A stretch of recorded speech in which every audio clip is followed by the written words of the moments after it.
Hey everybody, my name is Rich and this is Rich Talks Records. I think it's episode 29, but hey, who's counting? And today, very exciting episode, the second of the two-parter of Tim Buckley's Quadrilogy of Masterpieces. Was excited to do the last one, excited to do this one. Wanted to get this one out last week, but you know, it's Christmas time and things are busy and we all have hectic lives and things going on, and I just didn't want to give the making of the video the short shrift. So so I decided to hold off and do it when I could, properly focus. So in this video we will be covering the two. So the last video we did the two albums from 1969, Happy Sad and Blue Afternoon, and in this video we're going to be covering the third and the fourth, the two albums from 1970, Tim Buckley's true, this is where we delve even deeper and reach the apotheosis, 1970s Lorca, and then later in 1970s Starsailor. So Lorca, I'm assuming, will be this portion of the video I assume will be relatively brief, and then Starsailor will take all bloody afternoon. So I listened to Lorca a few more times. I've owned it for many years. I listened to it a couple times this morning and went and took a shower and thought about how in the hell am I going to talk about this album. I think that just setting up off of the last video, I think I set up the context pretty well, that Tim Buckley had sort of assembled his main guys, his band, and was just, and had broken away from Larry Beckett, had become an autonomous songwriter. But really, the text of the song, the melody and lyric and sort of structure of the song was really just launching off points, and he was not particularly adhering to traditional song forms and not particularly adhering to genre in any meaningful way. So Blue Afternoon, which I just happen to have right here, Blue Afternoon was recorded concurrently with Lorca. There it is. These are both from the complete albums box set that I got in whatever year. And Lorca so there was a little bit of overlap.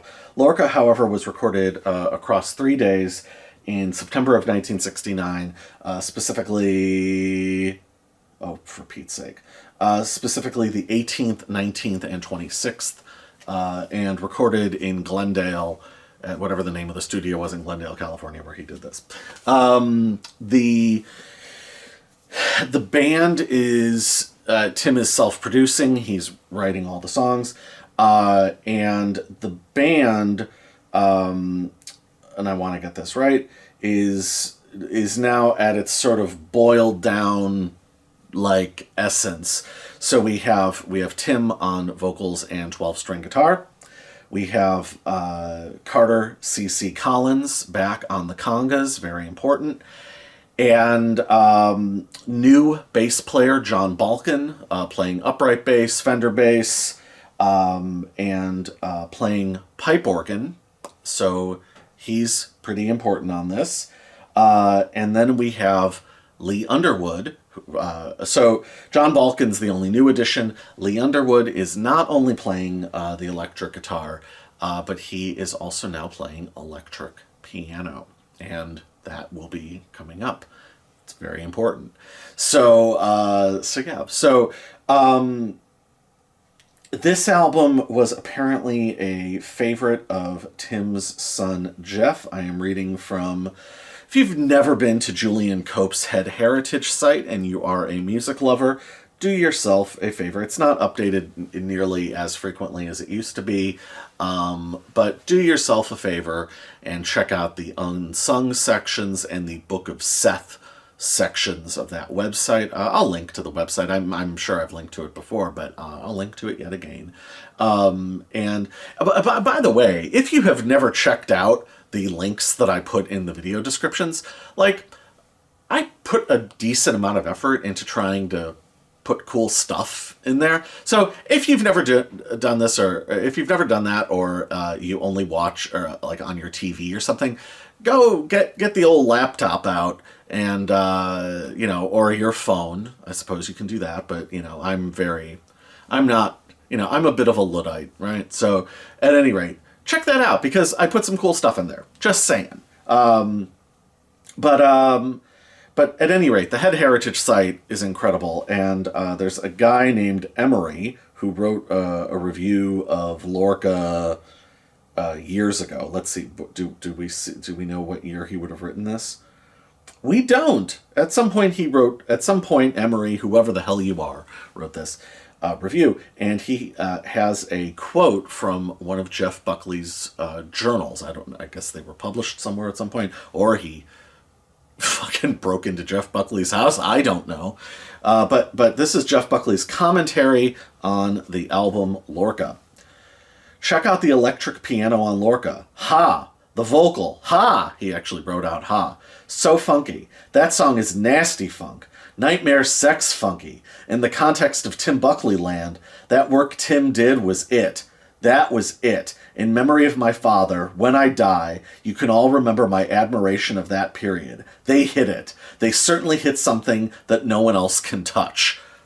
Hard to argue.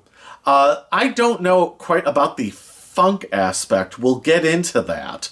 I see where he's coming from, but I also sort of don't see where he's coming from. So we will touch upon that, though. But yeah, we will start talking about Lorca. There is much to say about this mysterious, amazing album. Now, this is primarily what I listen to. This is the Four Men with Beards reissue that I would have gotten later 2000s. Who knows? But this is, Four Men with Beards do exemplary work. They'll be coming up when I do my Public Image Limited videos in January or February. Which, you know, I started to map out what the pill videos are going to look like, by the way. And, so, if you think my other videos are long, holy shit. So, wowzers. So anyway, this is the vinyl. Four Men with Beards, I love their work. I think they're amazing. So, and like that's going to pass the Rolf Harris wobble test. Not a wobbler. So, so yeah, when I listen to this album, I primarily listen.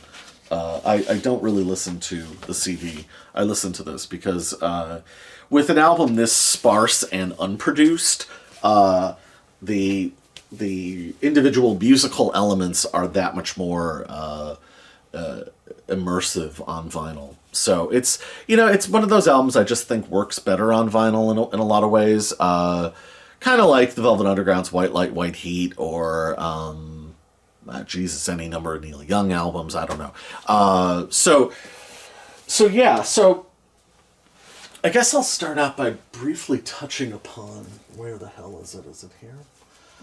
I guess I will briefly touch upon two albums in relation to this album. People try to explain Tim Buckley's music, try to explain this genre that he, you know, I think he was a genre of one.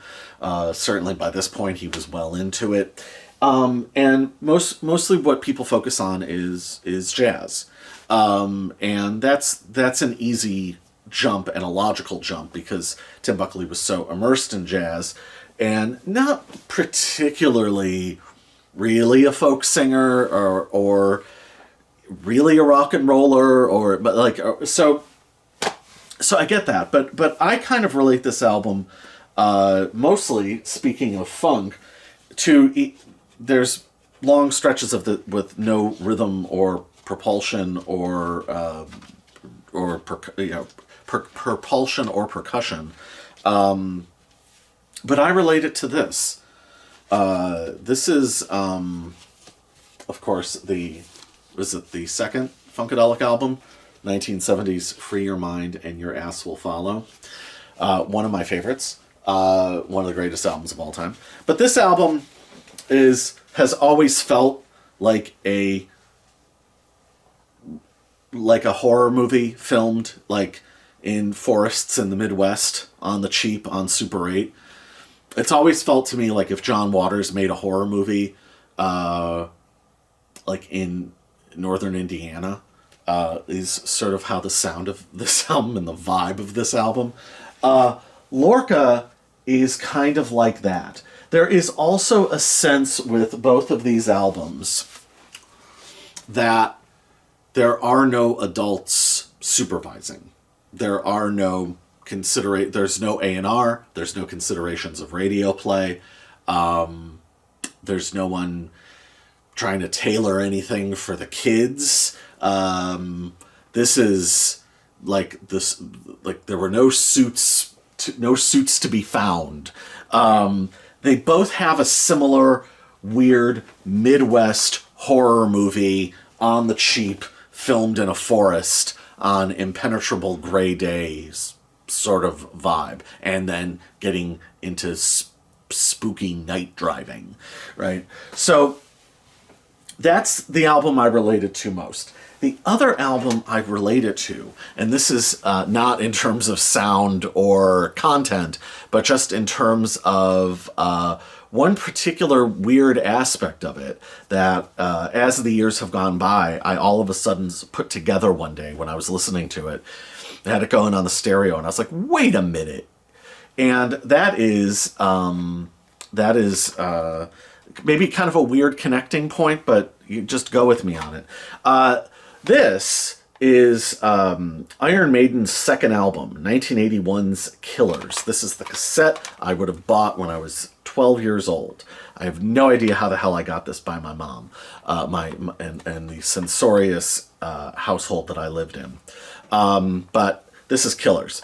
In my 12-year-old little world with no access, pre-internet, no connection to anything, I thought that this album was, I didn't know what the terminology was at the time. I thought it was a rock opera a la Tommy or something. And I thought that there was absolutely a concept, I thought that this was a concept album. I thought that there was a storyline that began with the first song and carried through all the way to the end. And this was one of the first albums that I ever heard that was truly like a film, in that it was one continuous plot, one set character development, and done different scenes of character and characters. And so that was the way that I heard I heard this, and that was the way that I heard it every time. And when I would listen to this cassette, which I did very often because I was obsessed with this, I would see the movie in my mind. So it was no different than watching the other movies I was obsessed with at the time, Taxi Driver and Mean Streets. Right around that time is when I would have gotten way deep into Apocalypse Now. I was already super into The Godfather, Last Tango in Paris, lots of stuff. This to me was kind of the same experience as that. And lo and behold, I go to a nice library. I don't know if we were traveling or something, but I was at a library that I was not usually at, and there was like a big rock encyclopedia where they were breaking down discographies of famous rock bands. And I looked at the Iron Maiden section, and I couldn't believe that Killers was not talked about like the way Tommy was. Or I thought Ziggy Stardust was like a continuous, like I didn't know, I was a kid. And I couldn't believe. And so then jump forward to the internet. No one ever mentioned that this was a concept album. No one ever mentioned that. No one ever talked about the characters of the. And then I started seeing interviews eventually with the band members. None of them ever mentioned. So apparently, this is a fucking concept album, and it has a storyline that is known only unto me. I'm the only person that apparently ever connected all of this and listened to the album this way. So, with that in mind, so This is apparently a secret concept album. I'm the only fucking person that knows the secret. Not even Steve Harris knows the secret. I think this might be a secret concept album. I think so. I'm pretty sure it is. We'll get into that. Except the difference is, I bet Tim Buckley is onto it. I would have to imagine. Also, so speaking of horror movie in the Midwest, like, what a fucking weird album cover, huh? Like, what a weird, freaky album cover. And yes, he's smiling, but, like, I don't know. It's very disarming. Also, a leftover photo from the Happy Sad photo shoot. Now, this was put out on Elektra Records. Herb Cohen and executive produced it, and Dick Kunk is, again, engineering. Makes sense since it overlaps with Blue Afternoon. So this was Tim's. So he already had put out Blue Afternoon, got that one out on Straight Records first. He already had jumped ship. He owed Elektra one more, and this was the album that was given to Elektra. Now, in the same way that stupid assholes are like, oh, Blue Afternoon is... Oh, and by the way, contemporary reviews of Blue Afternoon are super complimentary and absolutely see it as a development past Happy Sad, which it is. It is only retrospective reviews which are the full of shit. Oh, it's leftover songs and it's all good.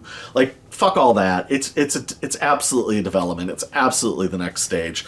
Go fuck yourself. Go fuck yourself, Natsuki style. If you think that, not you personally, you're the best, and I would never tell you to go fuck yourself. But those dag nabbit, those daddle double those critics. That's who I'm talking about. Not you, of course. Whoever you might be. So anyway, so Lorca is, some people say, oh, this was knocked off as contract filler for Elektra Records. Listen to it. It's so weird. He just was giving them something uncommercial to get out of the record contract. Ah, yes. The Metal Machine music defense, right? And then, how many fucking interviews did Lou Reed give for the rest of his goddamn life, including the second to last filmed interview he ever did, the Anthony DeCurtis interview at the library in New York, where he specifically names record executives at RCA that he was friends with, and that he wouldn't have wanted to screw them over by giving them a piece of shit. Like Lou Reed was at pains to dispel the conspiracy theory that, oh, he was playing 4D chess and wanted to get out of a record contract. So was Tim Buckley, he already had signed to Straight, he already had a record out. Like, no, this is, and then you actually listen to the album, and how in God's name could you possibly think that this was some knocked off album? My God, people, they don't use their ears. It's like saying, like, oh, the Sex Pistols are a ripoff of the Ramones.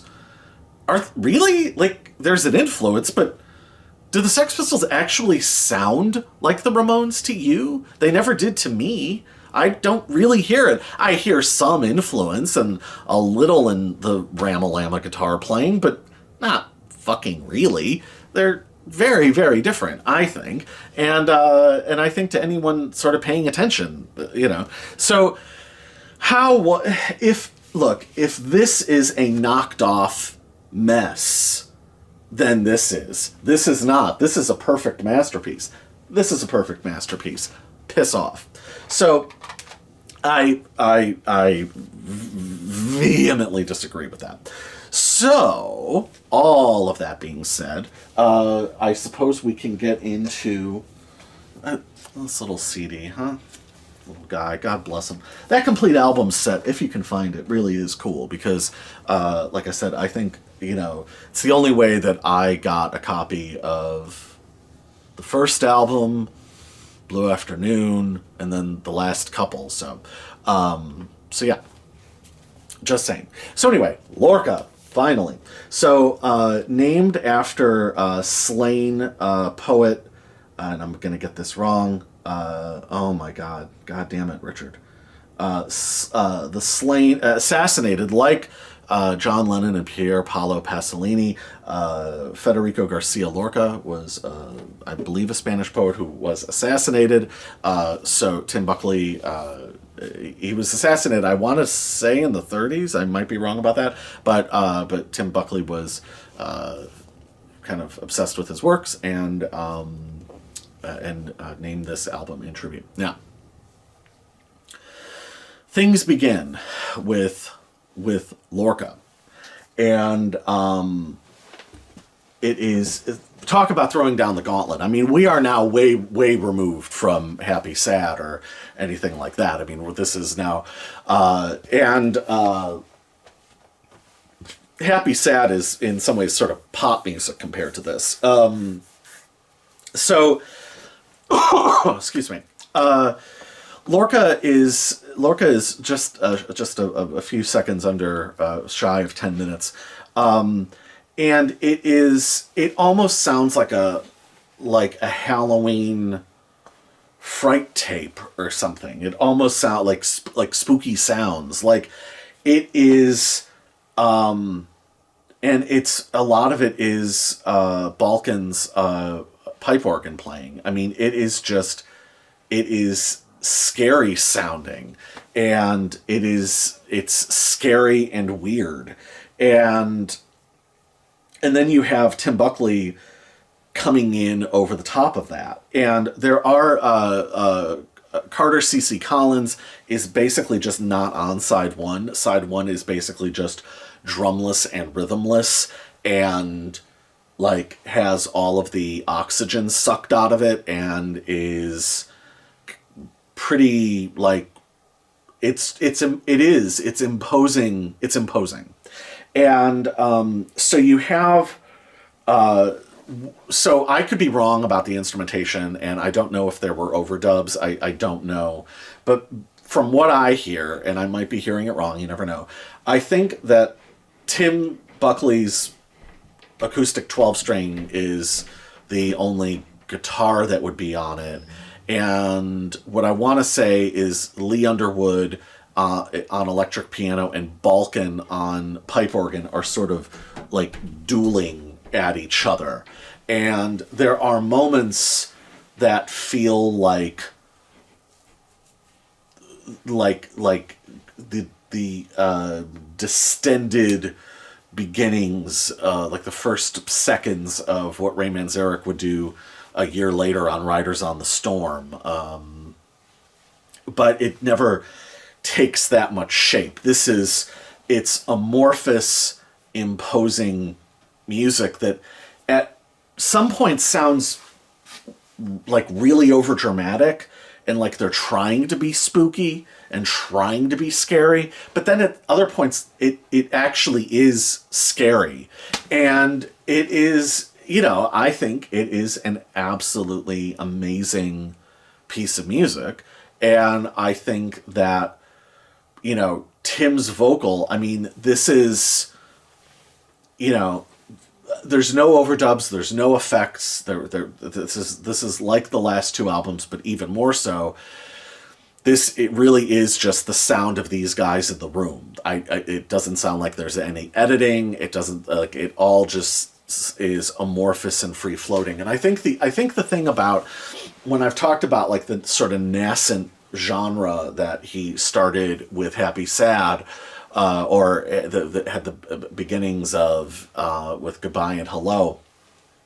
By this point, he has stretched things out, especially with Blue Afternoon, which is why Blue Afternoon is such a vital part of all of this. He could stretch this out. It could expand and contract to take on all these different shapes and all these different forms, And I think that I think kind of like with what Dylan started doing from the Neverending Tour onward, there's a point where, I mean, I heard Bob play stuff in the 2000s on stage where it was like straight, like Little Walter, like harmonica licks, right? Or just, like, but eventually he made the crooner albums, but he would go into like you know, he would do Nat King Cole ballads. I mean, like it eventually, what Bob was doing starting in the late 80s expanded and contracted, and eventually it can kind of sort of just take on anything.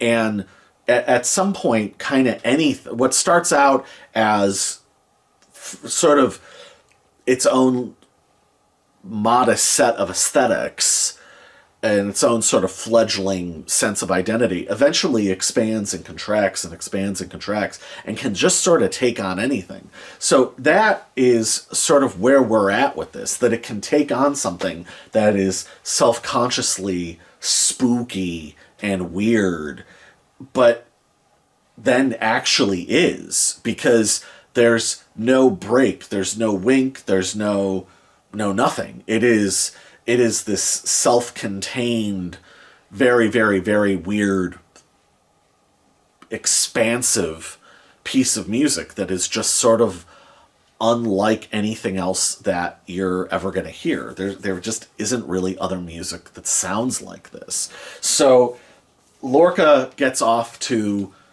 an amazing start. I think that the more you listen to this album, I think that its strangeness and its sort of avant-garde-ness wanes, and you really do hear it for what it is. You really do hear it as, in its own way, like, exciting. And, you know, it's not stunting. And I think a lot of times, you know, part of the shock of the new for a lot of people is that, oh, this is some sort of stunt, this is some sort of prank, oh, I get what they're doing, they're fucking with her, or oh, it's a joke, what they're really doing. And I think sometimes it is, you know, it can, and I say this for myself, I'm not like, it's not like, oh, I get it immediately. Like, there are things that you have to sort of work through and work towards, and it's worth the work. It's worth the effort, you know? And things like this, the more you listen to this album, and especially the more you listen to Lorca, like, it does reveal itself. It does make sense. It has a logic that is unto itself, you know, and it is expansive. I'm probably in this video going to make a lot of comparisons to Jodorowsky, specifically my favorite film of it. He did El Topo, but specifically The Holy Mountain, one of my favorite films ever made, like about as perfect as movies get, I think.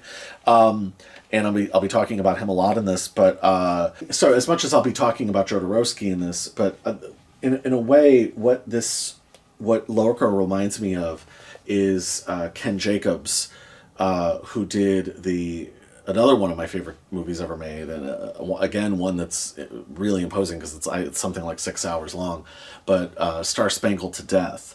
And it was filmed over like 4 decades or something, or 3 decades, I guess, and just these endless scenes of where he's got like a Super 8 and he's like holding it out of a window and like just sort of waving it around a little here and there, and then there's people running around and stuff like that movie, like, and someday maybe I'll tell the story of seeing that movie, but that like just was so shocking to me because it was, oh, well, you would edit that. Like, I constantly was hitting up against this, oh, well, this is where the cut should go. And, oh, that's really cool, but then you would cut there. Like, that was the wall that I kept hitting. And no. It just keeps going. He just keeps holding the camera, and things happen or don't happen. And not like in a Warhol way where he would turn on the camera and walk away. Like the Ken Jacobs movie was just sort of unlike any other movie I'd ever seen, and as a result, I became really obsessed with it. Lorca is like that. It's just unlike other music that you're gonna hear, and it is tremendous. So it's an amazing way to start the album. And again, the sort of dueling pipe organ, electric piano. How many other places are you going to hear that? Yeah, there's jazz, but not. I don't know. I guess maybe the only thing you could sort of compare it to would be He Loved Him Madly by Miles Davis. I don't know, maybe that. That's about it as far as like immediate comparisons. You would have to, or maybe some of the stuff that Can was doing. I don't know. So anyway, I've waffled on long enough about that. The second song, Anonymous Proposition. And Anonymous Proposition, so the lyrics are, again, like I said in the last video, not superfluous, but they're more for their sound and more for the because Tim is not doing weird acrobatics. It's long mellifluous, I think that's how you say that word, mellifluous notes that sort of are taper to the, taper off like a feather landing on the ground after being caught in an updraft or something. And but Anonymous Proposition is the pipe organ electric piano thing is gone, and now what we have is guitar and upright bass sort of dueling at each other. And this is, so as a result, it's a little bit naughtier. But Tim is also much more at the forefront. And the lyrics are very, very, very, like, psychologically perverse. And, or flirt with perverse, sort of perverse ideations. And where that gets into is you're now sort of in Bukowski land, or you're in Cassavetes land, and the sort of emotional reality or emotional intensity of Cassavetes land. And so this song is just under 8 minutes, and it's another expansive, I don't even want to say sad, like you're dealing with, like, I don't know, like you're dealing like with like the tragedy of the subconscious. Like it's like a, it's very, very modern, or of its time. And yet in some ways it almost feels like a Grecian tragedy. And then with the needling tension of the musical backing between the kind of extrasensory back and forth between Lee Underwood and John Balkan. I mean, those two, like, it's hard to believe the Balkans knew. Like, it's hard to believe that he just joined up, because, oh my God, his playing on this is fucking ridiculous and so expressive, but never like saying, hey, look at me. So in the same way that there's no winks to the cameras, there's no breaking the fourth wall, you are very much in the mind. It's almost as if what is coming out of Tim Buckley's mouth is what he's saying, is the proposition, and the guitar and the bass are his thoughts attempting to articulate what's going to come out next. Maybe that's a way of thinking about it. But again, a phenomenal, stunning work of art. I mean, and that is the very imposing side one. That is the what the fuckness of side one, that it is unlike any other side of music that you are ever going to hear. Truly, there is nothing else like it. And I don't know if I've done a good job of conveying the sheer otherworldliness of the feel of it, and that's side one. Like, these guys were hot. These guys were, I mean, this is intense music, and yeah, it is phenomenal. So we flip the record over, and I'm actually not doing a cut. I'm just doing this sort of all in one. So side two begins with a short little song. It isn't. It's 6 minutes. Had a talk with my woman, and had a talk with my woman feels normal compared to what just happened, and yet it isn't. It is nominally a blues. It's more song-like. Oh, and CC is back on the congas. So this is saying something. This is one of Tim Buckley's greatest vocal performances. It's not just in terms of range. To me, it's never about the virtuosity. It's about the expressive power. It's about the intensity. It's about the level and the depth of the expression, the breadth of the expression, and what is just purely coming out of him. I mean, and ostensibly it's a song about about being reassured. He has a talk with his woman, and she reassures him that everything is okay. Now, between this and the anonymous proposition, I feel like we have another development in the plot of this album. Because again, as I've said before, I feel like all of the quadrilogy of masterpieces, and even the album before this and the album before that and album after that, I'll touch upon that later in a few hours from now. I think, as I said in the last video, they all sort of play as novels or films, you know. But this one, maybe even more so. This one, sort of at the center, the center of the body of work, or the center of the quadrilogy. Maybe this tells the most fully formed story. Yet it's so open-ended, which is a very Tim Buckley way of doing things, I think.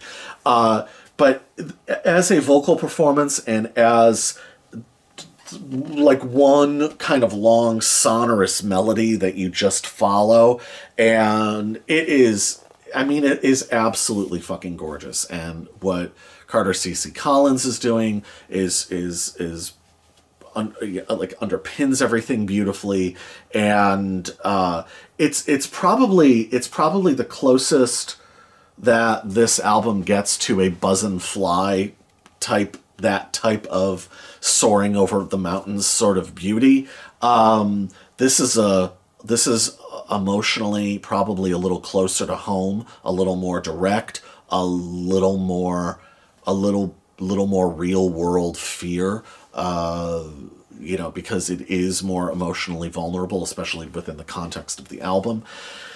But really, I mean, my anything I say about it cannot ever come close to the pure expressive perfection of Tim's voice. I mean, this is one of the greatest vocal performances ever recorded. I mean, he is one of the greatest singers that ever lived. I mean, it is unbelievable. The fact that he used his voice as that he could have sung anything, he could have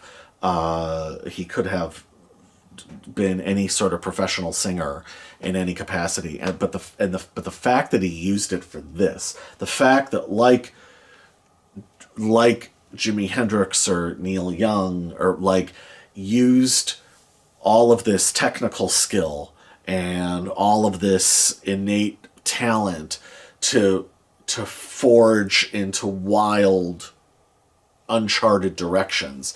That to me is the mark of a supreme artist, when somebody can do that. I mean, there are many marks of a supreme artist, but that's certainly one of them. That you don't just use it to display your skill or to create easy pap, you know. And that was always one of my problems with later on, like in the 90s, like when I was getting into music with like some of the super singers, like the Whitney Houstons and Mariah Careys of the world. Yeah, they can sing anything, and yeah, they can use their voice, but what are they doing it for? You know what I mean? What is the point of it? What is the point of having all that, of being a great painter if you only insist on doing paint by numbers?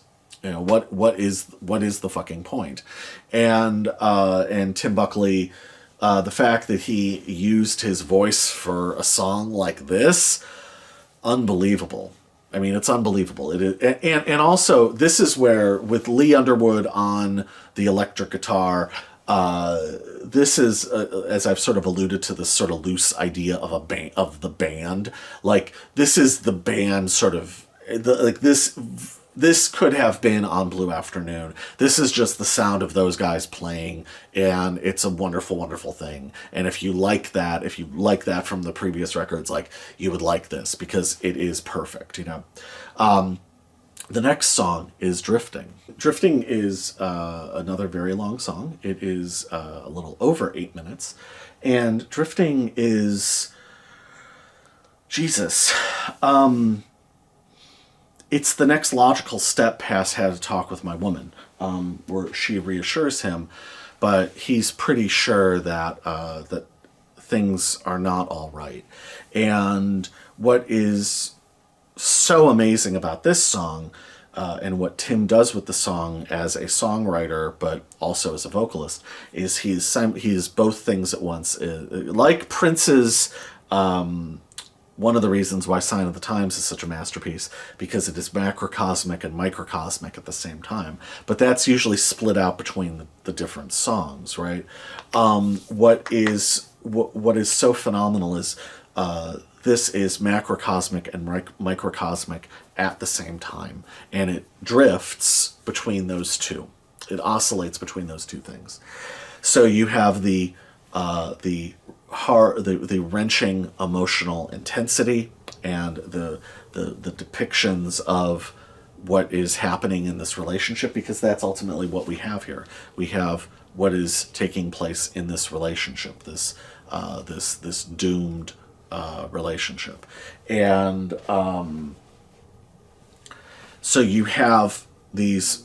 Tim doesn't get too bogged down in details as a lyricist, partially because the lyrics are just serving as vessels for the voice, the ultimate voice.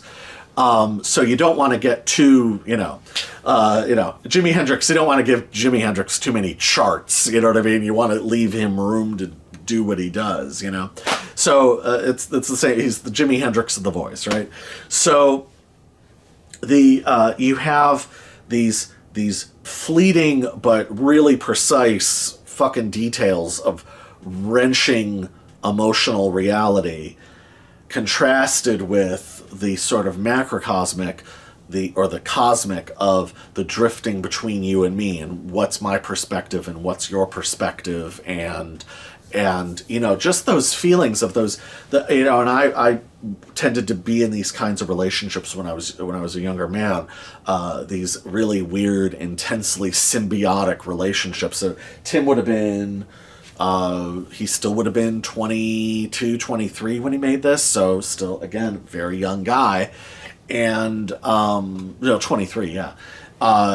So very, very young guy, and I was prone to symbiotic relationships, and where it is that weird I am you and you are me thing, and we are reflections of each other, and that's that sort of derangement, let's call it for what it is. It is a derangement. This is an incredible depiction of this. The other thing is, like, what was what's the song on the last album? Oh my God, is it Cafe? Yeah, Cafe on the last album. That had, where I pointed out the Lee Underwood solo on that. Lee Underwood, except this time there's no effects, or it's not production-y at all. He uncorks another like slow motion guitar solo for all time. Oh my God, he truly, like, the clock falls off the fucking wall. I mean, like, his ability to suspend time is one of his greatest talents as a musician, and I totally get why Tim Buckley wanted him around, because suspending time is what this music does. It takes you out of time, and truly, his ability to span decades because of the vast musical influences, his ability to take you out of the time that you're in, out of musical time, out of the decade you're in, or the circumstances you're in, and put you in this other place. That's why I was talking about the Black Lodge stuff, Twin Peaks, so much. You are in this other place when you listen to this music. And the thing is, coming off of Had a Talk with My Woman, the music, to truly say this, like, the music breathes. These guys ebb and flow with each other, and they're they're tight in that they play well with each other, and they have an extra sensory ability to listen to each other and play off each other, and pick up on all the little interdimensional fucking quick little things that they're doing. But it isn't tight like they're tight like a rock band, or tight even like a big band or anything like that. Like it is like the ocean or the river, I guess. I mean, it changes its ways. It is expansive and expands and contracts. So to really hear great musicians truly breathe, where the music breathes, the music has a life of its own, and they are truly playing for the music, and they are utterly devoted. They themselves are vessels to the music itself. That's what the sound of this is, and that's what they achieve on side 2. So as amazing and forward-thinking as side 1 is, side 2 is where it really locks in. So there are people who I think might see side 2 as more conventional, but again, I actually think kind of like, it's almost like side 1 is happy, sad, and then side 2 is blue afternoon in a weird way. Like, I actually see side 2 as an even deeper development. I think it goes even further. And what an absolutely devastating, powerful, brilliant song. Like, and as much as Tim doesn't necessarily, I think, get credit as a songwriter, he needs it, because this is a devastatingly beautiful song. And also, and Had to Talk with My Woman. Had to Talk with My Woman has fucking hooks. Like, it is catchy on its own terms. It's catchy. So amazing songwriter, fucking unbelievable stuff. And then we get to the last song, 7.5 minute, another expansive epic. This is the fastest song on the record. Carter C.C. Collins is doing the most on the congas, making his presence the most felt. This is the biggest crescendo of the album. Like I said, the fastest song. It's the one that has the most groove, and it has Lee Underwood on electric piano, playing amazing electric piano. He all of a sudden, in the space of one song, becomes an amazing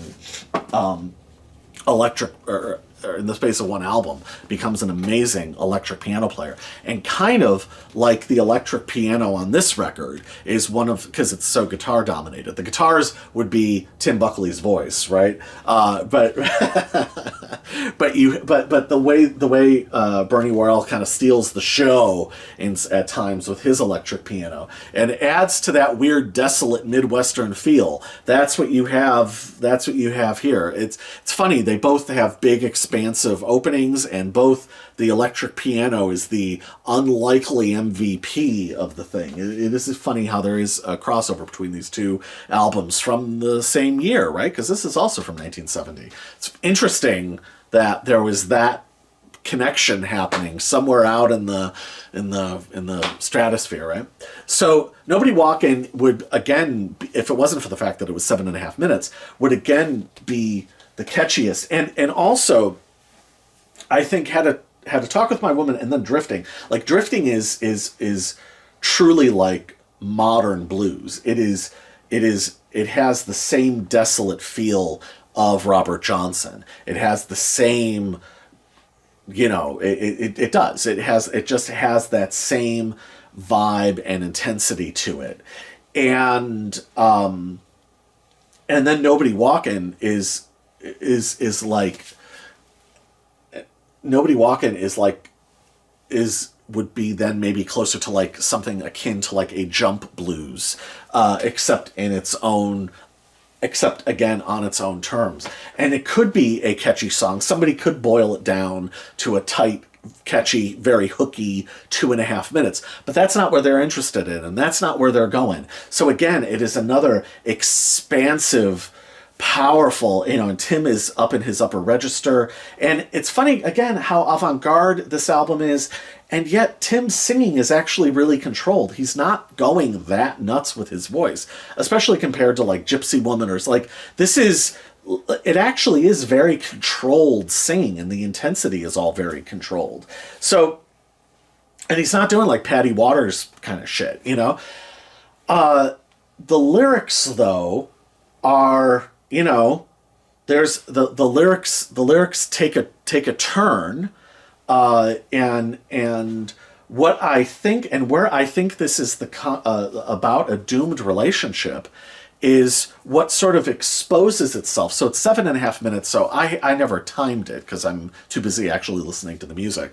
But let's say at the 5 minute mark, spoilers, Tim unleashes what I think has been the emotional underpinning and has gone from abstraction, deep abstraction and processing into the anonymous proposition, into had a talk with my woman, act break, side break, she tells him it's okay, into drifting, he's not so sure, into nobody walking, she's hooking, and he knows it, it's not even cheating.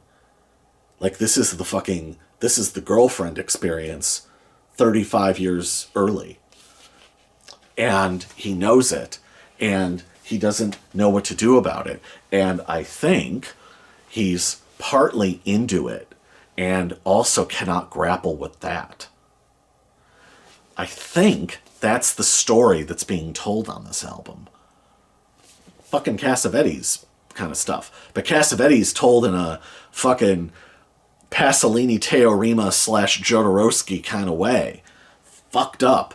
Dark, intense.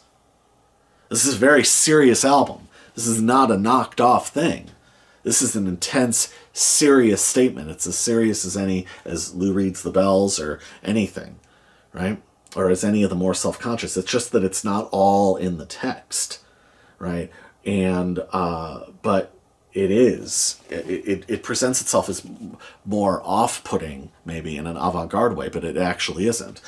I believe there is a conceptual arc, and we get closer and closer to more sort of root American, understandable, legible music as it goes on, because it becomes less and less abstract as the emotions become more parsed out, and he's able to finally actually express exactly what is happening. So it goes from abstraction to obsession with what is happening. It's an intense, amazing song, and the band plays its ass off. Carter C.C. Collins plays the fucking congas like he's fucking Keith Moon, okay? Do you know what I mean? Like, or he's fucking Gene Krupa. He's the Gene Krupa or Keith Moon of fucking conga players. And it is amazing. And you've got Lee Underwood like a fucking beast on the electric piano. Amazing. So this is a masterpiece. This is an incredible album. Incredible. Unbelievable. You know, and only goes another level past Happy, Sad, and Blue Afternoon. Jesus Christ, because he's now... I mean, this is, you know, again, or the third Velvet Underground album. You know, where it is these intense statements. Dylan's Desire or John Wesley Harding. Like, this is all right up there. What a masterpiece. Forget all the people who, like, talk about it as being avant-garde and, oh, it's so weird and freaky. Fuck all that. This is very, very, very intense. You know, and also, one more time, in the same way that this is very real and intense. You know? Because, again, you get to that end, you get to the end of this album, and you're like, no, the stakes are real. This is serious stuff. This is about their lives, you know? This is about this relationship. This is about what happens with people. And, you know, and who knows what else is going on with this woman. So, you know, you can put this right next to Lou Reed's Berlin or the third Velvet Underground album or the Bells. This is right up there. Incredible. Serious stuff. A masterpiece. But Tim Buckley somehow still wasn't done yet in 1970. There is still another masterpiece to make. How does he keep doing it? I don't know. We'll just have to find out. We will now talk about the second album that Tim Buckley made or put out in 1970. Obviously, Lorca was recorded in 1969, but came out in 1970. This, however, was recorded, conceived, recorded, and released in 1970. Across 11 days, it was 11 days in September of 1970. I don't know why September was such a perfect time for him to record, but you know, if it's working. And again, it was all done at Whitney Studios in Glendale. So this was recorded between September 10th and 21st in 1970. And Dick Kunk is, and it's the album is Starsailor. Ta-da! So, yeah, Dick Kunk was out as engineer. Herb Cohen was quote-unquote executive producing again, but whatever. Who knows what that actually means. Stan Agel was the engineer. But John Balkin, who had become the bassist, was increasingly an increasingly large influence on Tim musically, and got him really into Penderecki and Stravinsky, and so like Xenakis and you know, so that, like, in other words, modern classical. So and the other, so I had talked in the last video about people who vocalists who were as extreme as Tim Buckley, and Patty Waters is the one who comes up all the time. By this point, Yoko Ono was up and running, and we'll get to her in a minute. But I actually, in doing my research for all of this, I found another influence, a lady by the name of Kathy Berberian, who apparently, I don't know at what point Tim got into Kathy Berberian, but I looked her up, and she literally, she is like an opera singer, or an opera type singer. I don't really know that much about her, but she does like bird calls and just like making vocal sounds. So I will now tie this together. So this Starsailor is the fourth of the quadrilogy of masterpieces. It is the furthest out. It is the most extreme end. On the other hand, it is also bringing a lot of things full circle. So Kathy Berberian, it brings it all back home, as it were.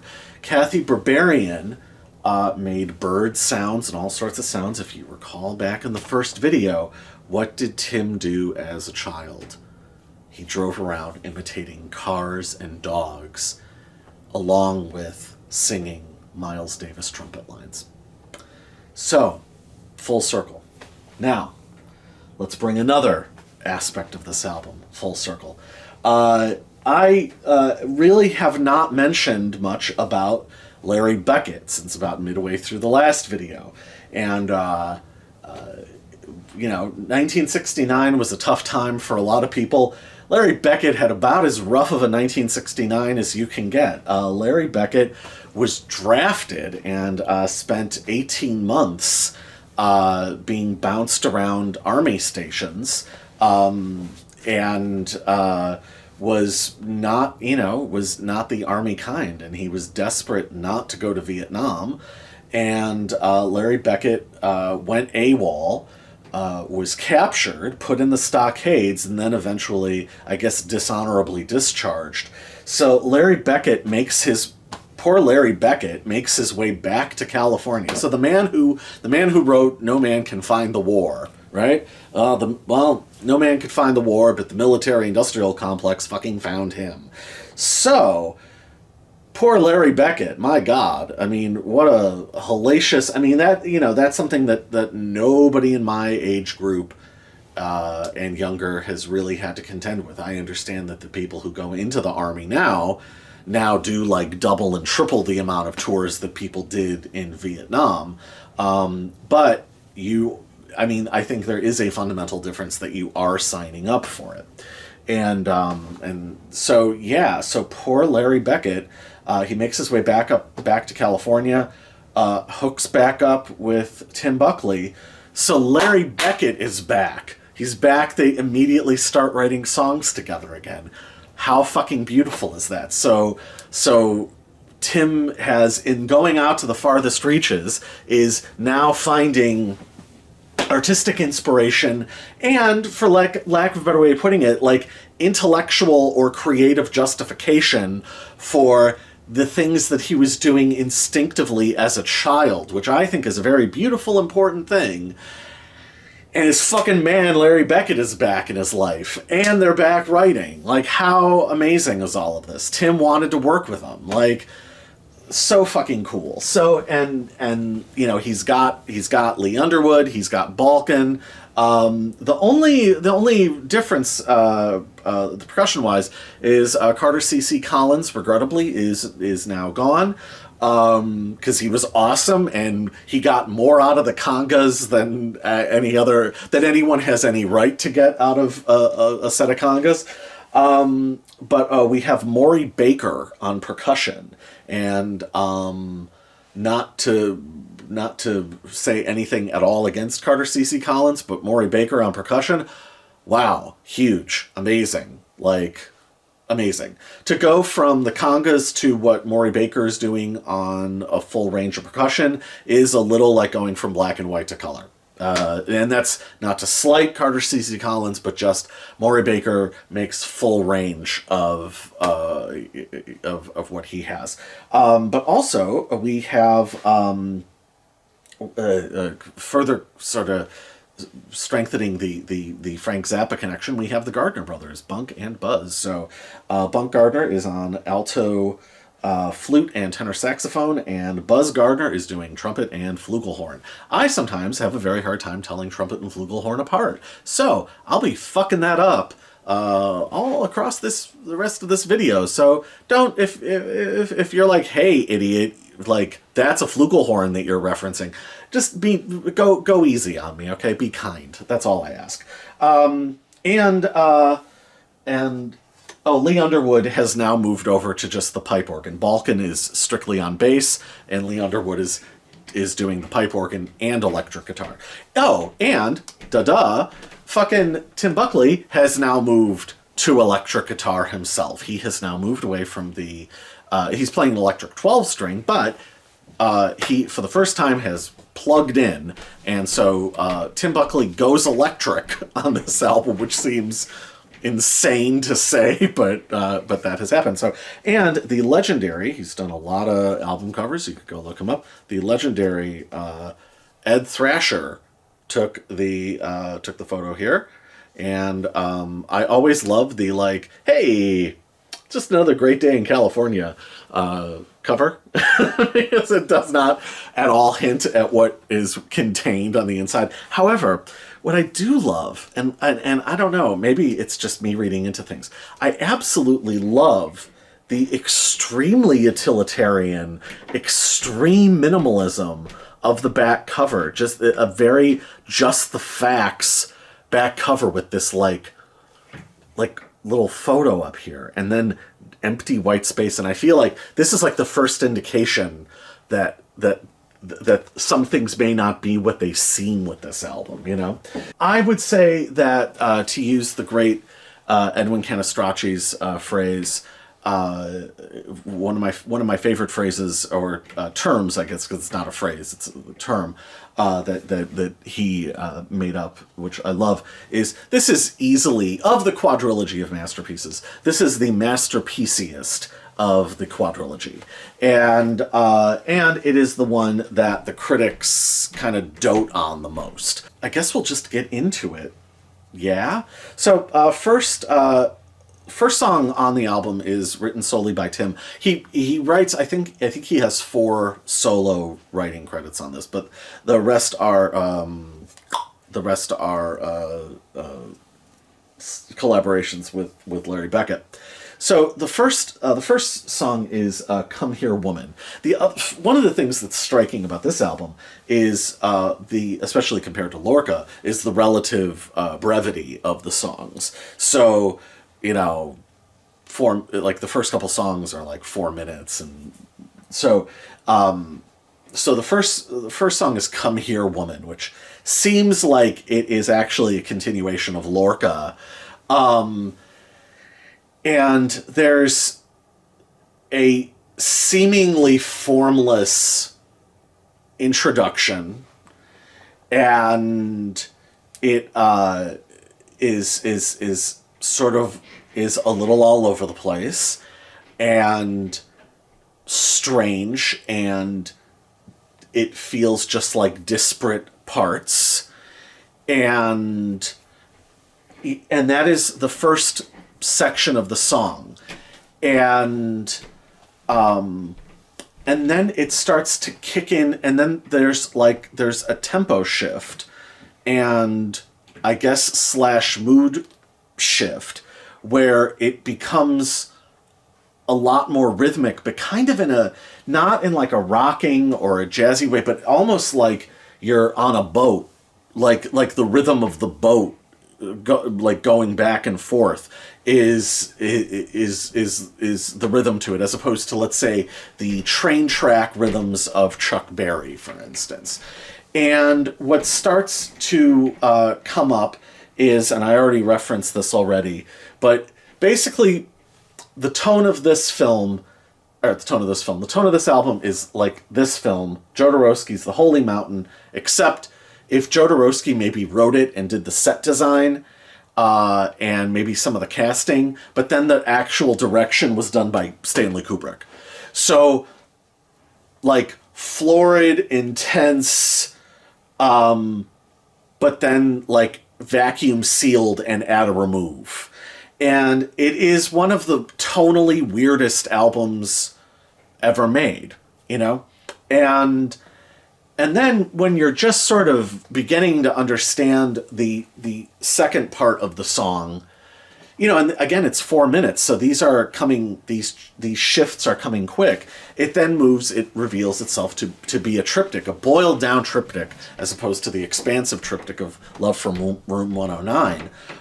It then goes into, back to Lorca, we got fucking the pipe organ returns, and it's back to like weird, austere horror movie vibes, and feels like, you know, I'm not Mr. Horror Movie, but feels like desolate Hammer horror fucking stuff, or it feels, or like at least early 70s, maybe perhaps even early 70s Italian horror, or maybe even perhaps scenes out of this.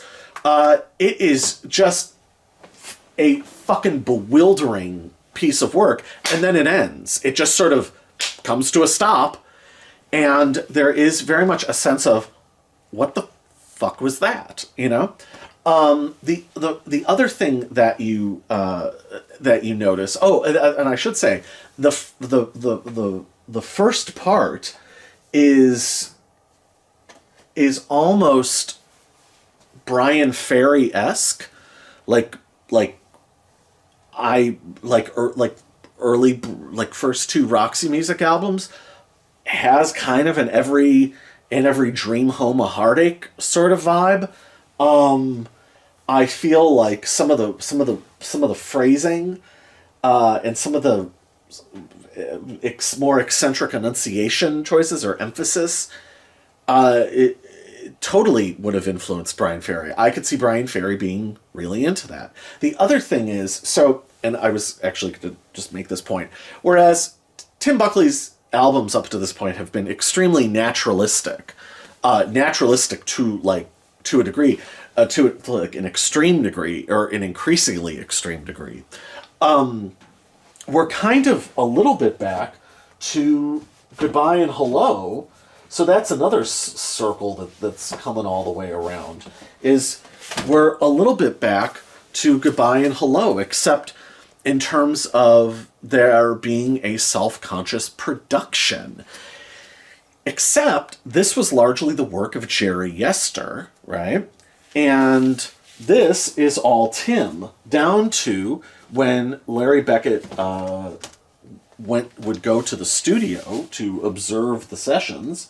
He was actually quite surprised at how in charge and how much of a like decisive, focused, definitive, inspired, like just directing the proceedings, being a band leader, Tim Buckley was. He had a vision and he was executing it.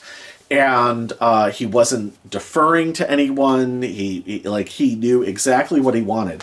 What it almost reminds me of, and again, kind of going from black and white to color, what it almost reminds me of is like when you hear about illustrators like in Japan, where they will spend however many years just using black and shades of off-white, right?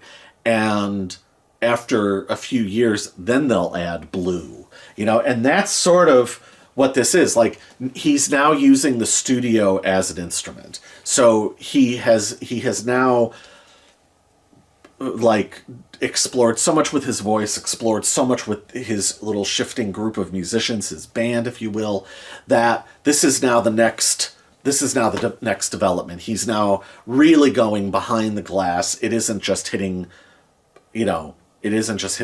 like the record button and letting the tape roll and letting it do what it does. This is now, like, he's now expanding. And that is perfect for going into the 1970s, that it was a modified version of what was naturalistic about the 60s. Like, so really interesting. The other thing is, by this point, Tim had, at this point, he appeared to be in very good health. He was very confident, and he had gotten remarried. So he was married to his second wife, Judy, and he just was, he was up and running. Stockhausen, by the way, was the name of the other modern classical composer I couldn't think of. Fucking Stockhausen.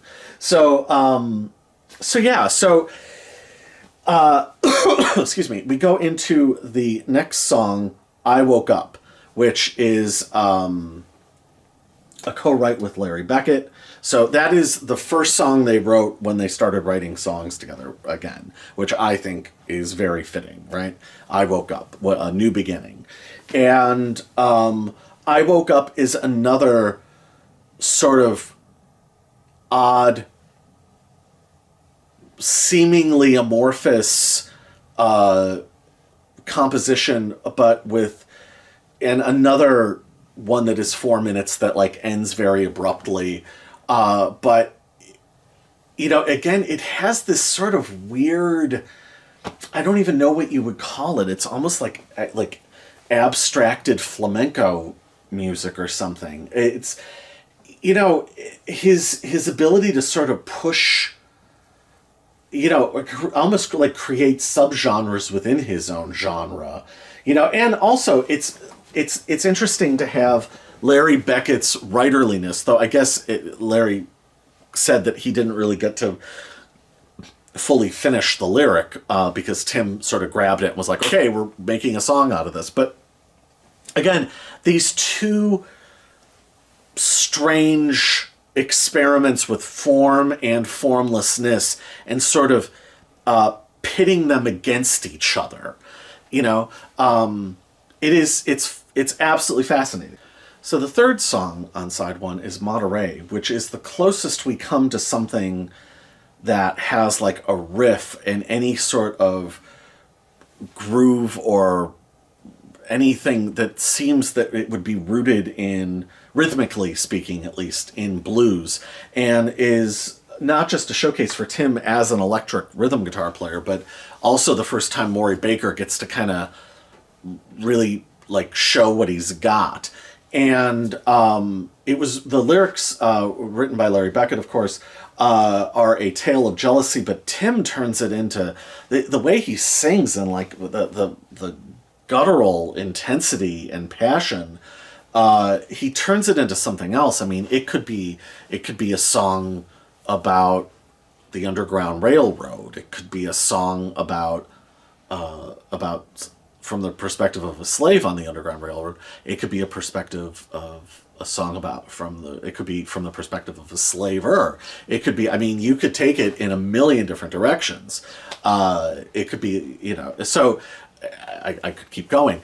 And this is also where he starts jumping into kind of Yoko Ono territory. And that is the other comparison that I would make, is this is sort of Holy Mountain as directed by Kubrick, or some of the stuff on this album, especially some of the more avant-garde things. This is Yoko's second album, Fly, if you don't know, and some of the stuff on side two, on the second album of this.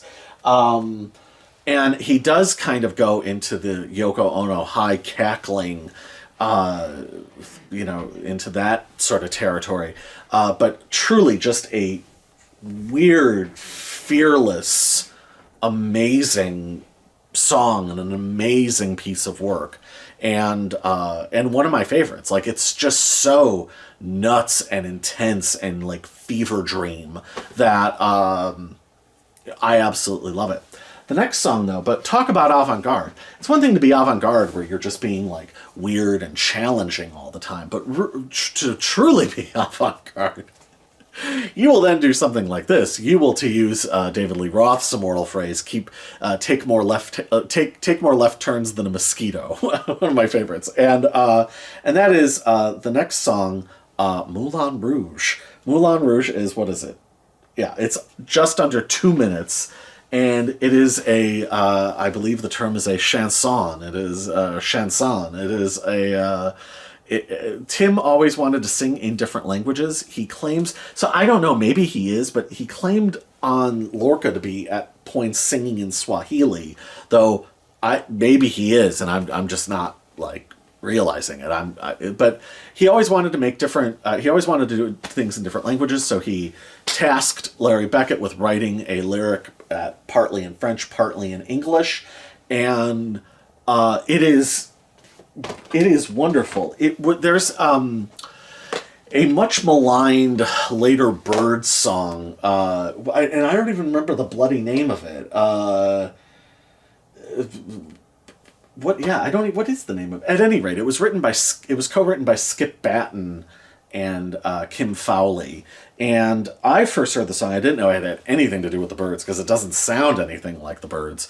But I first heard it in this, one of the great weirdo movies of the late 60s, the misbegotten epic Chow Manhattan starring Edie Sedgwick. And the Poor Old Citizen Kane song. It's on, what is it on? It's on the Bird Maniacs album. And apparently that song is hated, and it is not Birds-like in any way, but I heard it in the context of this film and loved it. And when I bought the Birds album, and I was like, wait, that's that Citizen Kane song from... So I think it's of a piece with that. It's probably a much better song than that, because that is sort of a weird...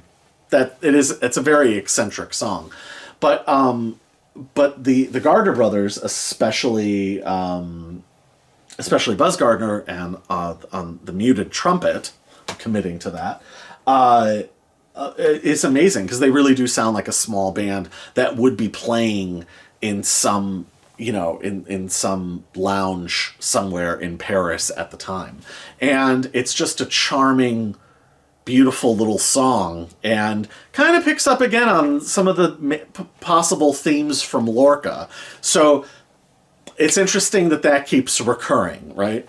So, but the fact that there's this song just sort of tossed into the middle of side one that could be utterly conventional, but here only makes the weird weirder by its relative normalcy and just how, totally, completely unexpected it is. But that's a palate cleanser and a fascinating one, a really interesting one. I alluded to this with Lorca, but I feel like I did say it enough in the first video. But Tim Buckley really was a fucking master in terms of putting albums together and in terms of sequencing. I mean, he really was, he was really, really fucking brilliant at it.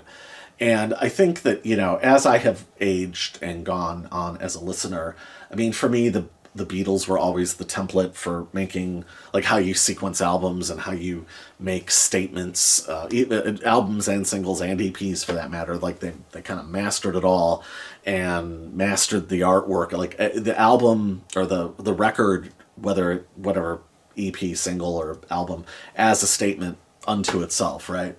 And that's been how I think about it going forward from the time I was a teenager, and like that's the standard, and really like in my later adult years, like that's been some of the joy of like really getting deeper into Love or Tim Buckley, when you find albums that function on that level, you know, and where there is that level of richness. And you can just keep going back and appreciate the juxtapositions of things, and like the inner dialogue that these things create. It's a wondrous thing. So anyway, I have already touched upon the idea of bringing it all back home, of bringing things full circle. It is here on the final album of the Quadrilogy of Masterpieces, at the end of side 1. It is here that Tim finally released Song for the Siren. Now, I will just say, I always say song of the siren. It is a force of, it is a force.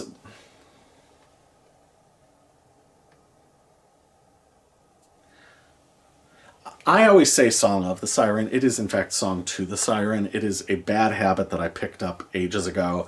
I do that with, for some reason, I always call the Beatles song, I always call it Love You Too, and it's Love to You. I have no idea. I started that when I was 13. For whatever reason, when I was 13, I flipped the two words around, and it has stuck that way forevermore. So I always say it wrong. So it is in fact Song to the Siren. So I apologize for getting that wrong, but it's just how my mind works. So, boy, where do we begin? So this song has gone on to become famous. It's been covered a lot. I have never listened to the covers except for one. I'm not interested in any of the covers. I don't care about all the people who are very tasteful who did versions of it that people can like be into. That's great. I'm not interested. I'm only interested in this. And of course, the Monkees version, which I well covered in the last video. So the only time I've ever listened to a cover of Song to the Siren was the first cover of it, which I think predates Tim Buckley's release. Also produced by Jerry Esther, who should be fucking ashamed of himself. And that is Pat Boone's cover of it. And, you know, Pat Boone recorded one of my favorite songs of my childhood. My dad was a big fan, which should tell you a lot about my dad. And I've talked about my father's conservatism before. Yeah, big Pat Boone fan. The Pat Boone film State Fair, my father went to go see again and again and again in the theater. That's what he was into as a kid. Does that explain it? So, Love Letters in the Sand by Pat Boone is a beautiful, wistful, melancholic song, and my dad, it was like one of my dad's favorite songs, and as a child became one of mine. So other than that very, very, very fond memory of Pat Boone's Love Letters in the Sand and his incredible appearance many years later on Space Ghost Coast to Coast, where they totally clowned on him. But boy, he was up for the joke, and I appreciate that, where he is singing and he goes, you see, that's only one melodic note. And Space Ghost goes, but the way you sing it, Pat, it sounds like two. Awesome. Well, that's by the way, like one of my 5 favorite television shows of all time. So anyway, which probably explains a lot about me. So anyway, Pat Boone's cover, however, between his Little Richard desecrations and what he does to Song to the Siren, it is one of the most douchebaggiest, shit-headed things I've ever heard in my entire life. It's an utter travesty. I mean, it's not even so bad it's good. It's so bad it makes you dislike music for a few hours. Music itself suffers. I won't say too much about it other than he literally begins it by fucking going yo ho ho in a bottle of rum. Like, what the fuck? Like, it's like, come on, for fuck's sake. It's a crime. It truly, between that and the Little Richard covers, like, serious crimes against art, you know? Song to the Siren, Tim had as early as late 1967. Beckett had written the lyrics, had presented Tim Buckley with lyrics one morning while Tim Buckley was eating breakfast. He looked at the lyrics while he was eating, pushed the piece of paper aside, finished eating, grabbed his guitar, and basically put lyric to music in 10, 15 minutes. And that was then the song, obviously, that he performed on the Monkees. Now,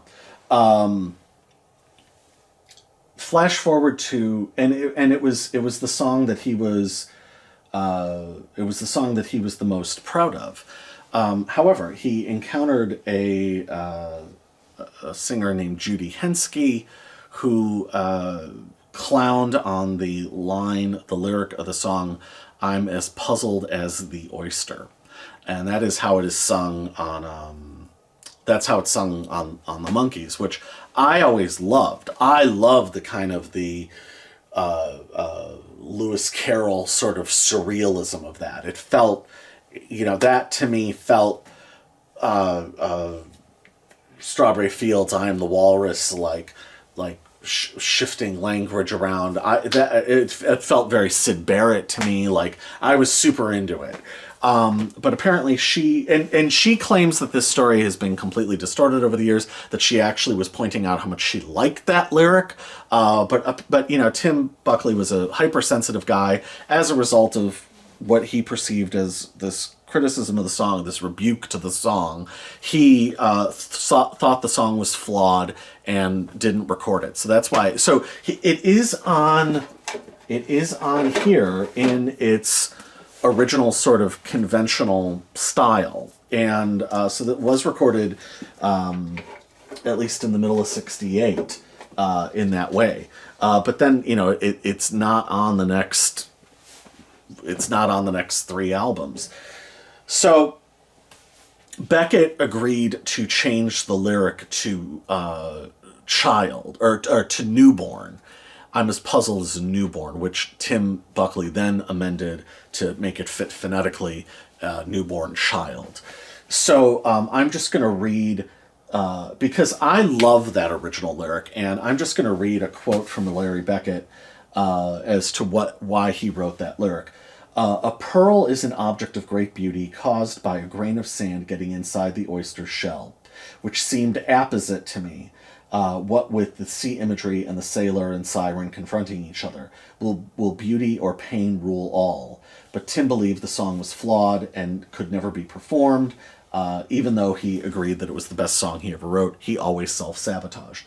So anyway, the lyric gets changed when recording it for this album. So their ultimate song, their ultimate collaboration, finally is coming together. Now, the version as performed, lyric changes aside, the song as performed on the Monkees, I talk a lot about beauty on my videos, or in my videos, and as I have aged, and especially in the last several years, I have been really into the ideas of truth and beauty. And truth and beauty being, to my mind and my way of thinking, objective facts. And there is always going to be a certain subjective level to that, but I think there is such a thing as truth, as opposed to somebody having their truth. I believe in actual truth. I don't think truth is a construct, and I believe the same for beauty. And I think that the world, society, culture, human beings, people, whatever, need those two forces to survive. I believe very strongly that those are sustaining forces, and whatever weird religious stuff you get into, or whatever weird political stuff you get into, whatever, I think the combined forces of truth and beauty will set you free and they will set you on your path to getting to some sort of home or establishing some sort of core values. I believe in these things very, very, very deeply, and it has kind of been what I've based my life on the last few years, and I believe I will continue to do so. So some people in their middle age find different religions or different political things, which are basically just the same thing, right? And but yeah, for me, those two ideas are that's the North Star for me. So the original Song to the Siren, as performed on the Monkees, or its original arrangement, 12-string acoustic guitar, you know, even if the oyster lyric isn't there, is a ultimate example to me of like classical beauty. It is Greek statues, right? It is the old master painters. It is Shakespeare. It is like this sacrosanct, beautiful thing, or going out into nature, beholding a shoreline, a mountain range, a garden, whatever, right?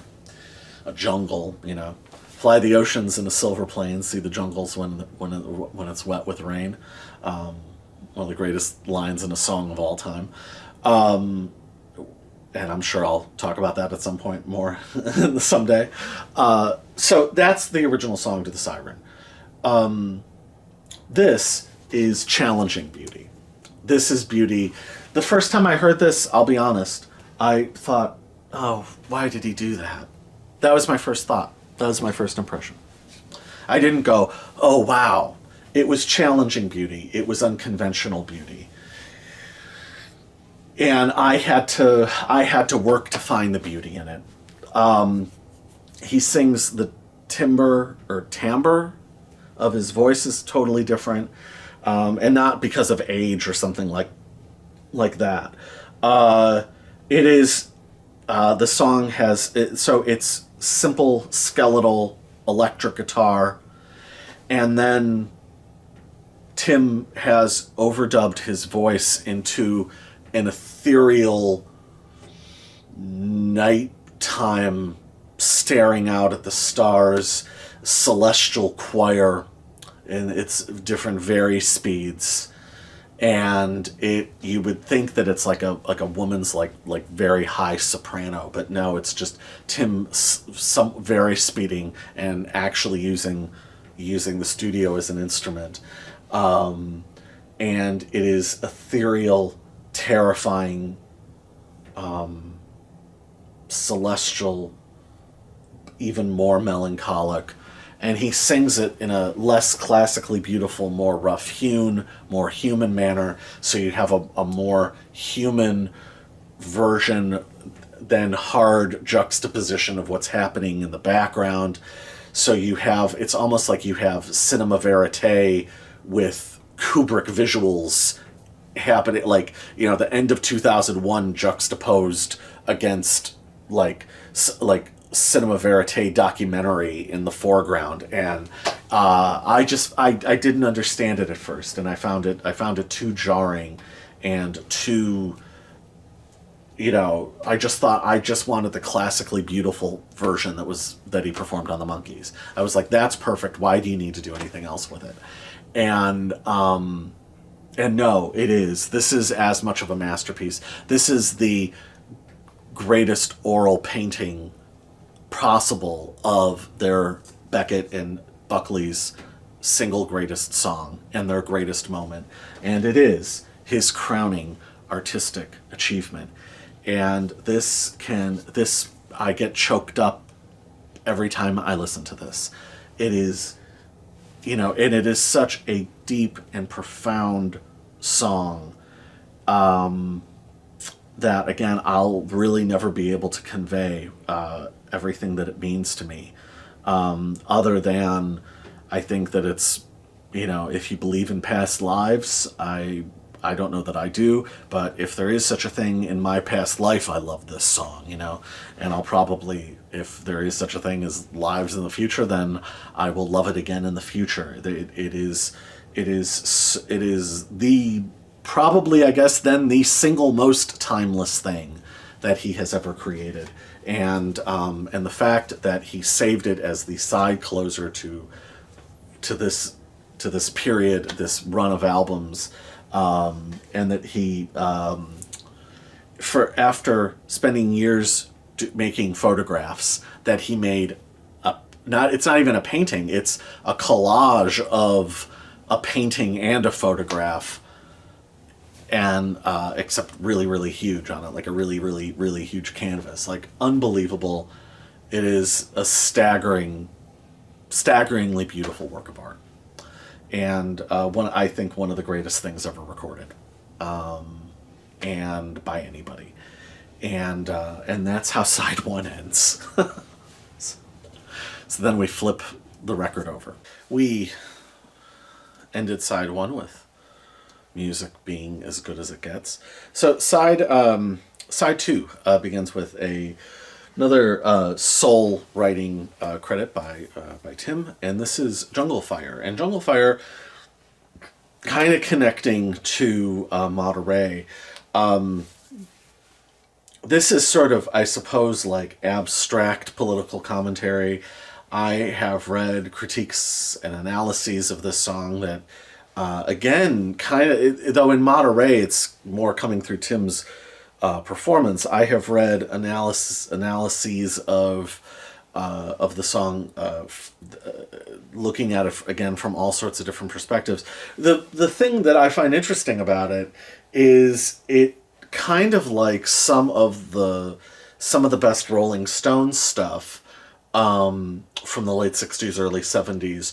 There's that sort of blurring of time or blurring of eras in terms of dealing with history. Mick Jagger had such a great way of doing these juxtapositions of past and future, or I'm sorry, past and present together, indicating what could be a future, and or blending a few strands of the past to create sort of a simulacrum version of the present, or a simulacrum commentary on the present. And that's what Jungle Fire achieves. There's, again, kind of like the first two songs on the album, there are these big sort of swells, build-ups, and then the song goes into, again, it's weirdly, like, it's weirdly rocking without it being rock music. It is some sort of strange, and I don't know time signatures. I know, like, there's a song on Lorca in 10/4. Like, I don't get times. I understand the concept of a time signature, but like, when I was in school band and something was in, like, when something was in a weird time signature, I just knew that I had to go doot doot doot at a different spot. Like, it wasn't that, like, I didn't get hung up on it, but some people are really into that. But yeah, so I don't know what the time signature is, but it's not like it's like polyrhythms or something. It's just that the rhythms are so sort of, they just aren't straight ahead rock rhythms. So even like a drummer who is as jazzy as John Densmore is still kind of on, like, is still doing like 2s and 4s. Like, there's still like a pretty solid backbeat that you can count on with even most of the Doors stuff. But what Maury Baker's doing, and I mean in Tim Buckley's rhythmic sense, like I said, it isn't rocking, and yet it is somehow funk-based or rhythmically propulsive. It's just that it's a really avant-garde there's a riot going on version of avant-garde funk. And even rhythmically, there's a riot going on is way more straightforward than this stuff is. But I mean, Jungle Fire, I would say, is one of Tim's greatest songs. I mean, and again, the tying together of some, Vietnam imagery, riots in the U.S. It's beautiful macrocosmic stuff. And then off of Song to the Siren, he's doing more ethereal, celestial. What the fuck was that vocalizing? Like weird, very speed. So on the top of what on Happy Sad or Blue Afternoon or even Lorca been very naturalistic, even that is now being juxtaposed against weirdly artificial stuff, and it's absolutely beautiful. So I mean, again, this is like another one of his most incredible creations. But and as extreme as some of the vocalizing gets, we then go into the title track. Title track, I'll just say, kind of along the lines of the title track. The English band naming themselves Starsailor after this song is the equivalent of Pat Boone's cover of Song to the Siren. like one of the most like middle of the road. Like I only ever listened to a handful of songs by that band, but I was just like, why would you name them? Like it's like somebody saying like, yeah, man, I've been to CBGB since the early days. You know, and you're like, oh, really? Did you see like Television and the Dictators and Blondie and the Ramones? No, man. The one in Vegas. Like that's the difference between Starsailor and the whatever the fuck English band. So yeah, sorry if you like them, but if you like them, there's if you like them, that's great, because think of how much other more amazing music you can go discover in the world. How about that? That's not condescending whatsoever. Huh? So anyway, Starsailor, the title track. So Beckett wrote a very, and this is Larry Beckett's last songwriting contribution to the album. Excuse me. Larry Beckett wrote a very simple poem at Tim Buckley's request, sparse lyric, and from there, Tim and Larry Beckett was there and tells the story. Kind much in the same way that how he recorded multiple versions of himself for Song to the Siren. Here it goes that much further, and he recorded 16 vocals of his, and then played at different, layered at each one at different vari speeds to create. I mean, it is modern classical music. I mean, it is on the level of, to me at least. Somebody might disagree who's more versed in classical composition and understands music, like can read and write music. But Tim Buckley could not read or write music, and yet he did this. So he layered 16 of himself and had a very good idea of where all of it needed to go, and he just did take after take doing all these vocals, and the whole thing is one gigantic celestial abstract choir, and it is terrifying. And I like Stanley Kubrick, if it wasn't a year after its release, Stanley Kubrick, it would have been what plays at the end of 2001, or it's what would be playing during the mountain tracking shots in The Shining. It is absolutely terrifying in some ways, weirdly beautiful, challengingly beautiful, utterly abstract. It is the closest anyone's come to some of the stuff like Oh Wind and You, and some of the stuff on the second half of this album, of which I'm a very big fan. And yeah, it is a world unto its own. I don't really know what to say about it, other than there is so when I do before I do these videos, I like to go see if anybody else has said anything about these these albums or artists on YouTube. I do like a quick little search. That's how I found that goddamn Abigail video, or I didn't make an MC5. Oh, I will never let go of that one. So I was all excited to talk about it. Anyway, but there is a hilarious video of these like Gen Z kids on a Zoom call. I guess they do like album reviews, and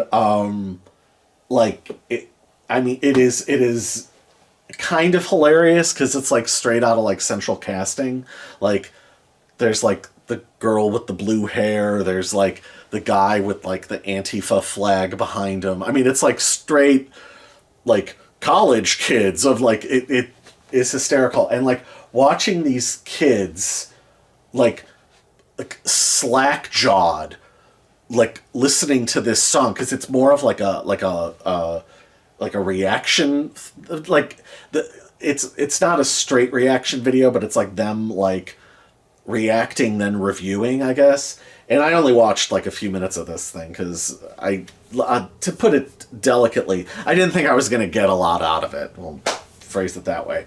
But just to watch these like kids who, you know, I got the sense that they, let's say, think all of history has been leading to them, that they're the arrow and everything else is the body of the arrow, but they're the tip of the arrow. And just to watch them slack-jawed, not know what to say about this song recorded in 1970. You know what I mean? Like, it was a very funny moment. And I watched that and I thought, wow, I love that these kids have no fucking idea what to say. They have no frame of reference for what they're hearing. And the only person I can think of that really sort of picked this up and ran with it would have been later day Scott Walker, I guess. But this is still very different than what Scott Walker does. So I don't even know that you could really make that comparison, really. I'm just sort of clutching at straws.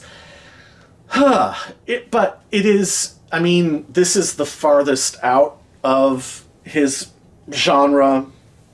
It's the farthest out of his creation. And it is utterly magnificent. It's utterly singular. It is utterly magnificent. And if Stanley Kubrick wasn't going to use it in 2001, well, he couldn't have used it in 2001, but if he wasn't going to use it in The Shining, it boggles the mind that David Lynch didn't use it at some point. Because, I mean, he uses, in addition to Angelo Badalamenti, he obviously uses a lot of existing songs. And David Lynch, I mean, literally, like, Lost Highway, Inland Empire, like, obviously Fire Walk with Me, like, Eraserhead, for that matter. Like, you can name any number of things he's done where this would have fit in perfectly. So yeah, what can you say? It is absolutely, utterly magnificent.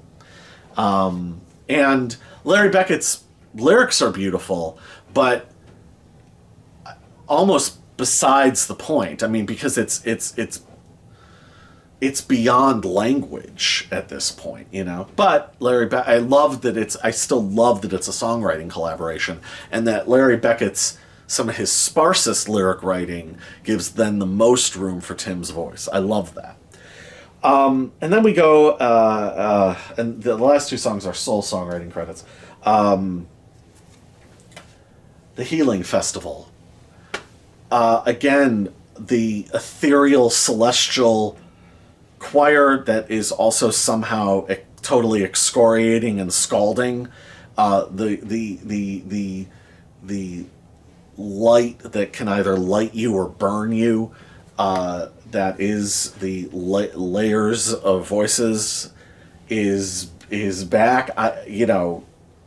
Healing Festival. It doesn't terribly sound like a healing festival.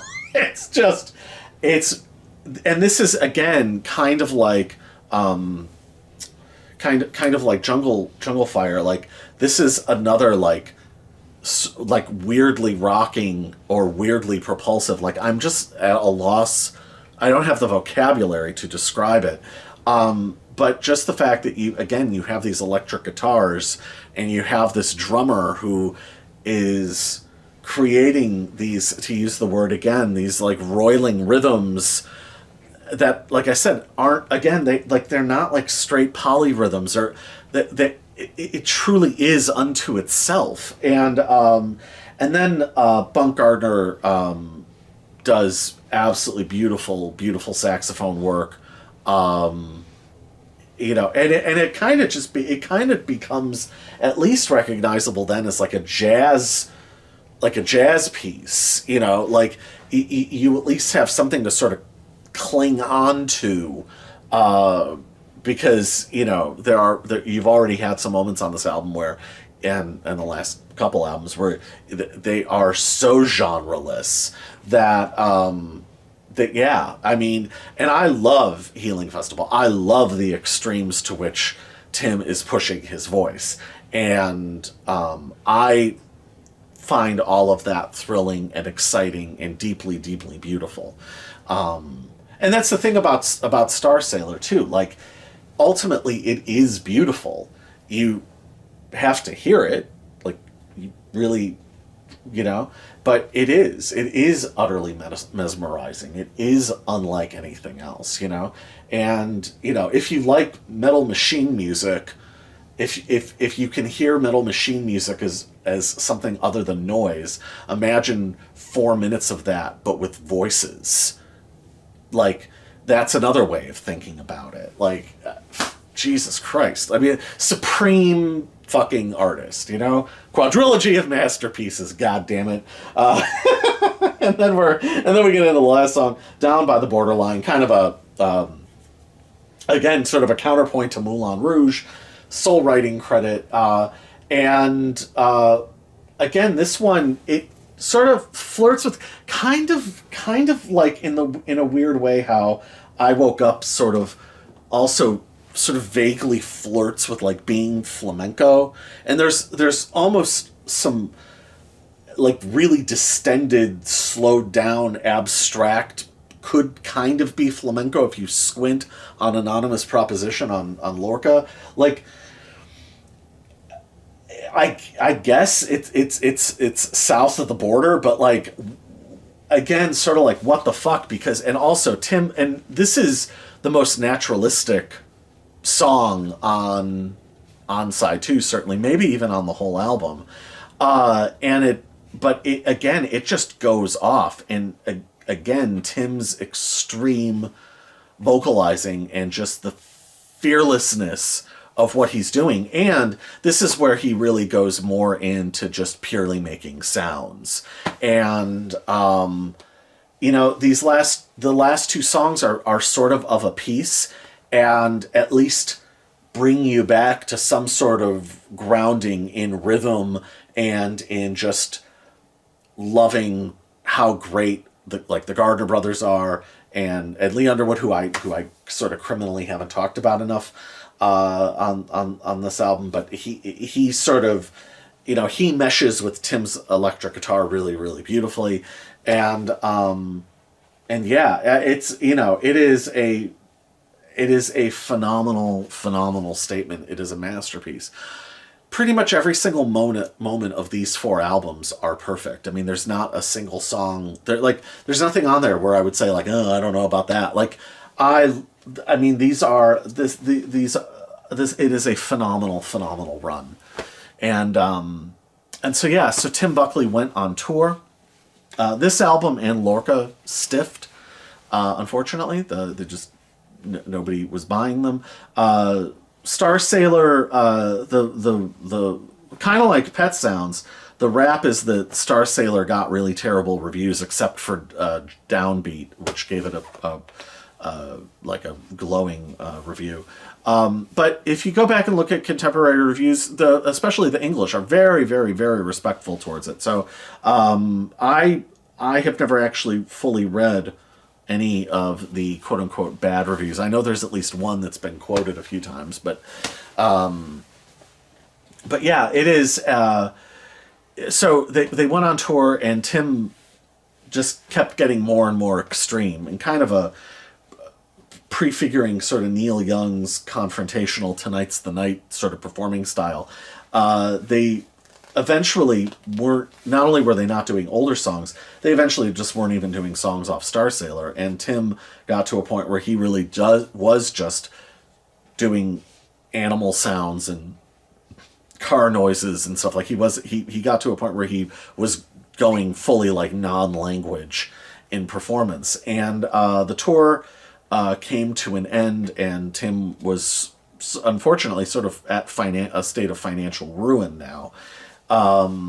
And, you know, Straight Bizarre was not the, though they midwifed some phenomenal albums and some phenomenal art, you know, you'll notice with Straight and Bizarre that most people only got, like, at most 2 or 3 albums out. So, and then, you know, Zappa started having problems with Herb Cohen. So, Tim Buckley went away for 2 years after this. He didn't make another album for 2 years. And, in that time, he apparently he according to him, he taught musical ethnography. I forget from where, but musical ethnography at UCLA. He also apparently was a limo driver for Sly Stone. Though people who knew him claim that those are very tall tales. Who knows what the actual truth is? And those sound far-fetched. However, what if I told you that he did a sort of a filmed play, like a Cassavetes-esque cinema verite realism film, where he plays a singer in a rock and roll band that just broke up. And the film is a group therapy session starring him and former NFL great O.J. Simpson. Would that sound far-fetched to you? Because that's true. So there is. And it's up on YouTube, too. I will fucking link that. Oh, my God. I will find that and link that. So you can see Tim Buckley acting in a Cassavetes-esque, like, ultra-realism style, and opposite NFL great O.J. Simpson. Former NFL great O.J. Simpson. So there's that. So if that actually literally happened, why wasn't he a limo driver for Sly Stone? You tell me. I'm willing to believe anything. After watching the fucking movie with former NFL great O.J. Simpson, I mean, what the hell, you know? So anyway, yeah, so...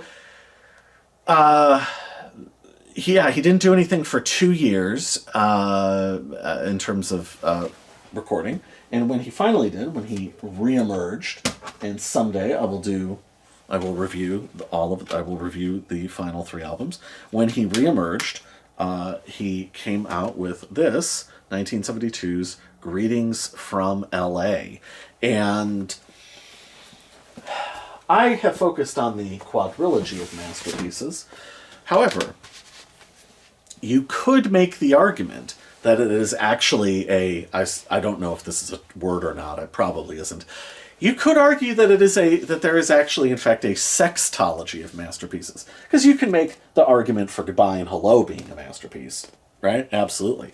But you could hardcore make the argument for Greetings from L.A. being a masterpiece. And it's just that this is a world away from the previous 4 albums. So I thought it was a bit, and the fact that both came out, you know, 2 in 69, 2 in 70, I thought this was a little outside the scope for these videos. But this is a magnificent fucking album, and I will just say, if you like, well, this is from 72, so it prefigures a lot. If you like Gene Clark's No Other, which is this and Gene Clark's No Other are sort of spiritual cousins. If you like the Rolling Stones' Goat's Head Soup, if you like John Lennon's Walls and Bridges, if you like Sly Stone's Fresh, for that matter, if you like Marvin Gaye's Let's Get It On, if you like Alice Cooper's Welcome to My Nightmare, you can see almost all of these post-date this album, so I have no idea if this was influential or not. If you like David Bowie's Diamond Dogs or Young Americans, if you like The Doors' Morrison Hotel, you know, this is a hell of an album, and there's a lot that's really, really wonderful about it. If you like Love's Black Beauty, or some of the Arthur Lee solo, the great parts, the gems on the scattered Arthur Lee 70s releases, yeah, this could be right up your alley. Or weirdly, I heard this on we took a vacation a few months ago, I heard this in this like massive flea market, and I had never checked them out before, but they were playing the first Blood, Sweat, and Tears album, which I actually was like really into. I'm like, this is fucking good. Like, because I only knew like Spinning Wheel, and I can't stand that song. Spinning Wheel, blah, you know. And as Artie on the Larry Sanders said, you never opened with a showstopper. One of the greatest comedic lines of all time. So anyway, but yeah, so I never got that into Blood, Sweat, and Tears, but Jesus Christ. That first album was really enjoyable. But I will talk about this at some point. I will definitely cover the first two albums at some other point down the road. But the last three, you know, especially Greetings from L.A., you can make a strong case for this as a masterpiece. And the Sophronia and Look at the Fool certainly have things on there that would be worth talking about in a video. And I don't want to say, oh, they're neglected masterpieces, but they are very unfairly relegated to, oh, there's a drop-off. Like, he was a great artist. You know, he was a great artist, and he created great art in all sorts of ways. So, at any rate, that about wraps things up here for Tim Buckley. I hope that you've enjoyed this. I hope that you've been inspired to go check out his incredible fucking infinitely timeless or timelessly infinite music, because it's well worth it, and it is a gift. They are gifts that keep on giving, year after year after year after year. And so yeah, I will be back next week with a very special episode. I'm super excited. We're gonna, you know, I don't want to give anything away, but I think it'll be very festive. And so yeah, so I will see you all soon enough. I hope that you've enjoyed this, and picked up a few more subscribers. The march to 100 carries on, so thank you. Seriously, it's fucking amazing. I love it, and we will have the 100 subscriber special when that momentous occasion finally comes. So, you know, tell your friends. And so yeah, with that, I think we should probably wrap things up. But like I said, thank you very much for watching, and I will see you all next week. And so yeah, thanks again, and yeah, all right, bye.